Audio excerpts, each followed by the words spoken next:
우리 다 같이 주님께서 가르쳐 주신 기도 하시면서 새벽 예배 하나님 앞에 드리겠습니다.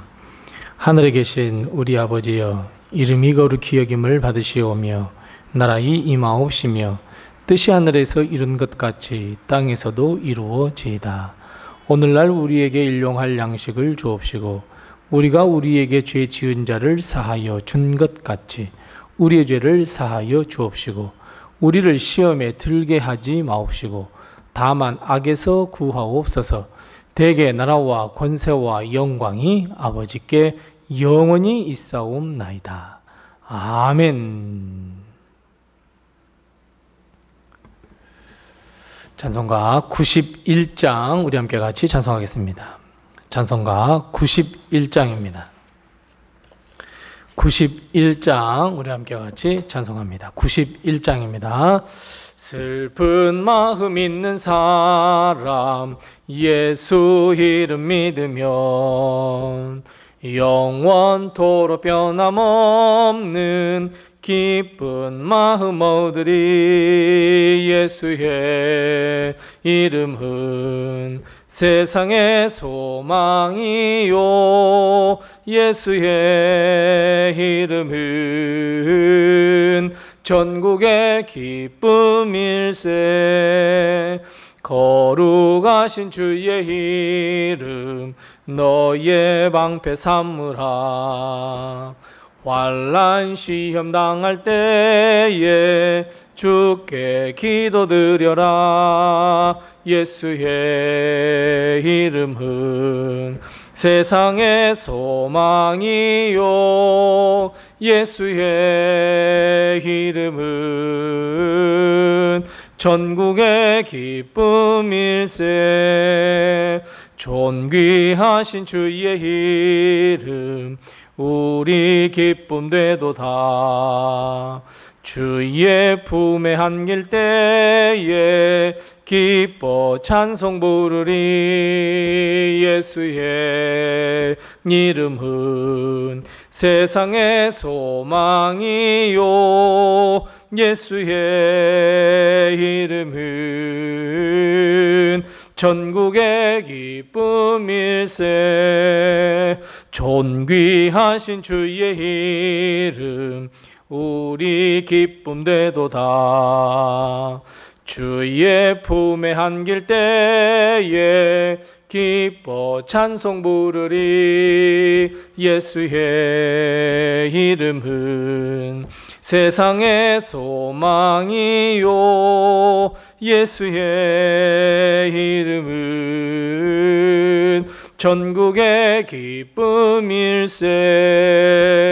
우리 갈 길 다 간 후에 보좌 앞에 나아가 왕의 왕께 경배하며 면류관을 드리리. 예수의 이름은 세상의 소망이요 예수의 이름은 전국의 기쁨일세.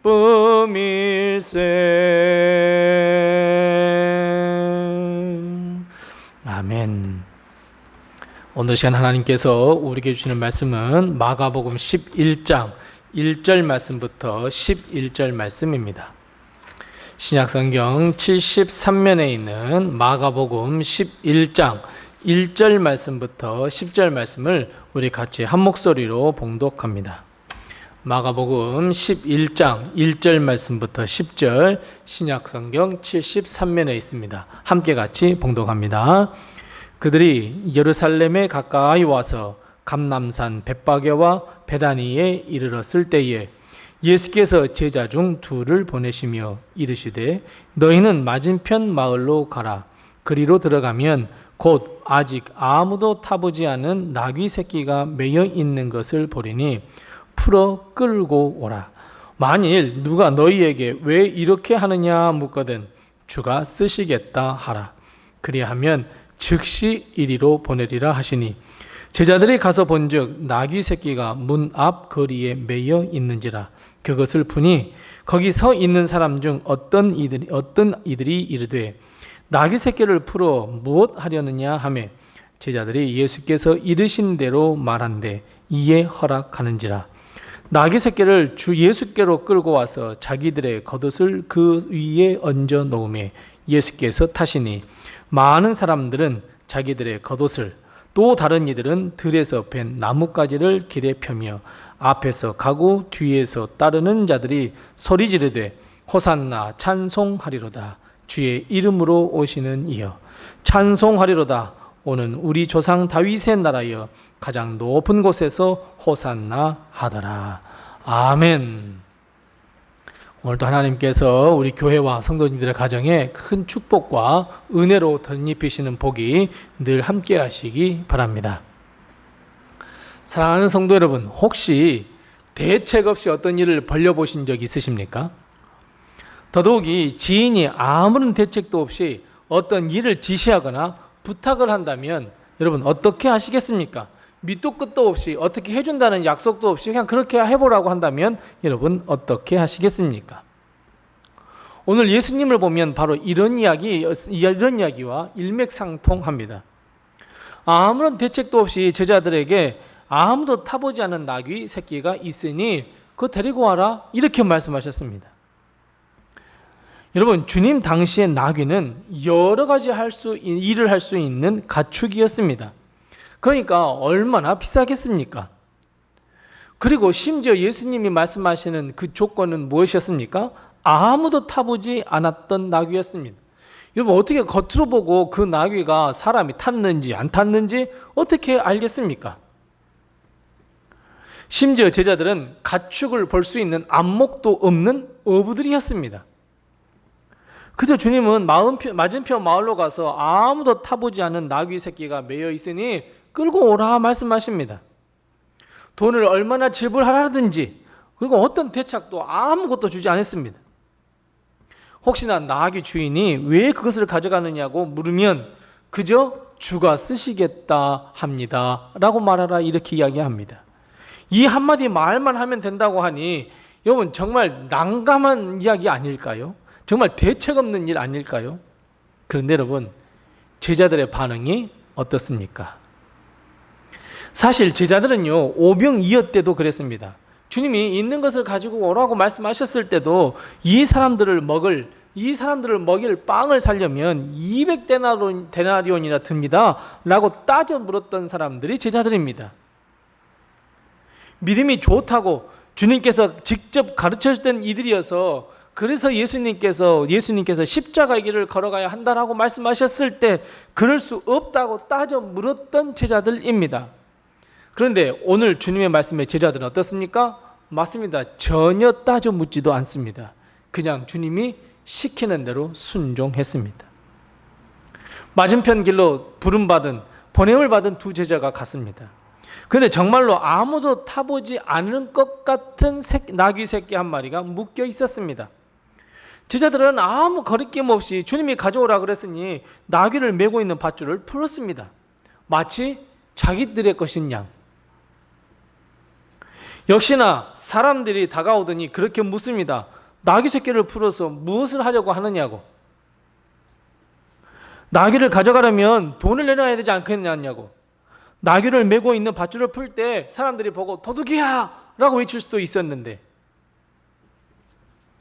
이상한 것은 제자들도 아무 없이 주님이 가르치신 대로 대답을 합니다. 우리 주님이 쓰시려 합니다. 제자들이 이거 나귀가 필요한데 이거 얼마 줘야 합니까? 이거 주인이 누구입니까? 여러분 정말 어찌할 바 몰라 당황할 수도 있습니다. 아니면 다시 묶어둘 수도 있습니다. 도둑으로 몰리기 싫어서요. 그런데 주님의 말씀대로 그들에게 대답합니다. 주님께서 쓰시겠다고 합니다. 그런데 이 대답을 들은 이 사람들은 뭐라고 말씀합니까? 뭐라고 이야기합니까? 그래요. 그냥 가져가시오. 이렇게 이야기합니다. 정말 이상한 대화의 연속입니다. 주님이 나귀 새끼, 그것도 아무도 타보지 않은 나귀 새끼를 가져와라 라고 하는 이 명령에서부터 정말로 주님 앞에 나귀를 가지고 온 것까지 모두가 다 이상한 것 투성이입니다. 그런데 여러분, 이 이상한 대화 속, 이 대화, 그리고 이 이상한 행동 속에서 시종일관 관통하고 있는 단어 하나를 발견할 수 있어야 합니다. 이 새끼 나귀 강탈 사건 내내 관통하는 아주 중요한 단어가 무엇입니까? 맞습니다. 순종입니다. 주님의 말씀에 순종한 제자들로부터 시작해서 주의 말씀을 전한 제자들의 말에 나귀 새끼를 내어준 그 사람들까지 모두가 다 순종입니다. 그래서 여러분, 오늘 본문 말씀 6절 말씀에 보면 제자들이 예수님께서 이르신 대로라고 말씀하고 있습니다. 예수님께서 말씀하신 그대로, 그 말씀 그대로 순종했다. 여러분, 이것이 놀라운 역사, 정말 이상하고도 말이 안 되는 말 같지만, 이야기 같지만 사실은 이런 역사가 일어날 수 있도록 했다는 것을 반드시 기억해야 합니다.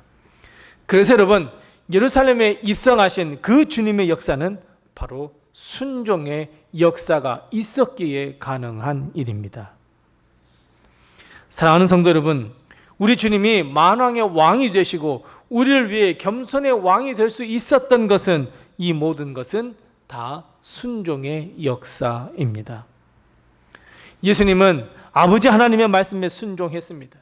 세상의 모든 피조물을 구원하시기 위한 아버지 하나님의 말씀과 그 뜻에 순종하셨던 우리 주님, 더 나아가 주님의 말씀에 순종할 수 있었던 제자들, 주의 말씀이라고 전해 들었던 사람들이 그저 보내주었던 그 사람들의 순종. 정말 이 나귀 새끼 강탈 사건은 결국은 순종의 연속이었고, 이 순종의 역사는 놀라운 또 다른 역사, 하나님의 뜻을 이룰 수 있었다는 것을 우리는 반드시 깨달아야 합니다. 마찬가지입니다. 사랑하는 성도 여러분, 우리 역시 순종의 삶을 살아야 합니다. 우리 주님의 말씀에 순종하는, 여러분, 이 순종의 삶은 놀라운 역사를 일으킨다는 것, 여러분 믿으셔야 합니다. 순종하는 삶을 살아야 하나님의 놀라운 축복과 은혜가 우리에게 임한다는 것도 분명히 깨닫고 있어야 합니다. 우리는 항상 순종하기 이전에 무엇을 합니까? 맞습니다. 이성적인 판단을 합니다. 그 일을 했을 때 나에게는 어떤 이익이 찾아오지? 이거는 내가 할 수 없는 일인데?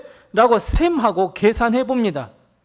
도무지 계산이 서지 않을 때는 아무리 하나님의 명령이라고 할지라도 순종하지 못합니다. 아무리 하나님의 말씀이라고 해도 우리는 외면해 버립니다. 다른 사람이 하겠지. 오히려 왜 이렇게 주님은 대책 없는 일을 나에게 시키는 것일까? 라고 오히려 주님을 타박할 수도 있습니다. 내 이웃을 내 몸과 같이 사랑하라. 믿음의 삶을 살아라. 소망을 가지고 하루하루를 살아라. 사명과 소명의 삶을 살아라. 아무리 주님께서 강력하고도 엄중하게 말씀하신다고 해도 나는 나의 나름 계산법을 가지고 두드려보고 절대로 꼼짝하지 않는 나를 발견할 때가 한두 번이 아닙니다. 그런 일들은 저 사람을 시키면 된다고, 그 사람이 하면 된다고 해버립니다. 외면해버립니다. 다른 사람에게 떠넘겨버립니다. 자, 여러분, 우리는 잘 알고 있는 왕 하나가 있습니다. 바로 이 사울 왕입니다. 사울 왕에게 하나님께서 명령하십니다. 모두 다 죽이라고. 아말렉이라고 하는 원수를 모두 다 죽이라고. 이스라엘 백성을 압제했던 자들을 다 죽이라고. 그런데 여러분, 사울은 육신의 눈으로 계산해 보니 손해가 막심할 것 같았습니다. 결국 하나님의 말씀에 불순종하여 살려두었습니다. 하나님은 사무엘을 향하여 분명하게 말씀합니다. 사무엘을 통하여 사울에게 이렇게 이야기합니다. 순종이 제사보다 낫다고. 순종하는 것이 예배 드리는 것보다 낫다고. 그리고 그 결과, 참담한 결과를 말씀하십니다. 뭐라고요? 사울 왕 그리고 그의 가족과 가문을 내가 버리겠다고. 여러분, 불순종의 결과는 버림받음입니다. 주님의 말씀에 순종했던 오늘 본문의 제자들과 나귀 새끼를 가져가려고 하는 이 제자들을 본 사람들, 하나님의 역사에 동참하여 우리의 본이 되었지만 불순종했던 사울, 하나님의 역사를 친히 묵도했던 사울은 결국 불순종으로 버림받음의 결과를 낳게 되었습니다. 사랑하는 성도 여러분, 순종의 삶을 회복해야 합니다. 정말 앞뒤가 이상하고 이야기 내내, 말씀 내내 정말 이해가 될 수 없는 일들의 연속이었다고 할지라도 새끼인 나귀, 강탈 사건 아닙니까? 하지만 그 안에 있는 순종을 우리는 발견하고 하나님의 말씀, 예수 그리스도의 말씀, 그리고 성령의 감화, 감동케 하시는 역사, 우리는 그것에 순종할 줄 아는 사람으로 거듭나야 합니다. 하나님의 말씀을 내 스스로 판단하여 외면하지 마시기 바랍니다. 오히려 하나님의 말씀에 순종하겠다고 하는 순수 믿음을 가지고 주님 앞에 나가야 합니다. 순종하는 자, 우리는 하나님의 역사에 쓰임받는 더 큰 축복과 은혜가 넘칠 줄로 믿습니다. 이 축복을 놓치지 마시고 순종의 역사를 써가는 우리 모든 성도들이 다 되시기 바랍니다. 기도하겠습니다. 기도할 때 두 가지로 먼저 기도합니다. 먼저 기도할 것은 하나님의 말씀에 순종하는 자가 되게 해주옵소서. 우리 함께 같이 기도합니다. 두 번째 기도할 것은 하나님의 놀라운 역사에 동참하는 복이 우리에게 임할 수 있도록 도와주옵소서. 우리 함께 이 두 가지의 기도의 질문을 가지고 기도하시고 또 내결하신 기도의 질문을 가지고 하나님 앞에 기도하겠습니다. 기도하겠습니다.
여러분 잘 들으세요.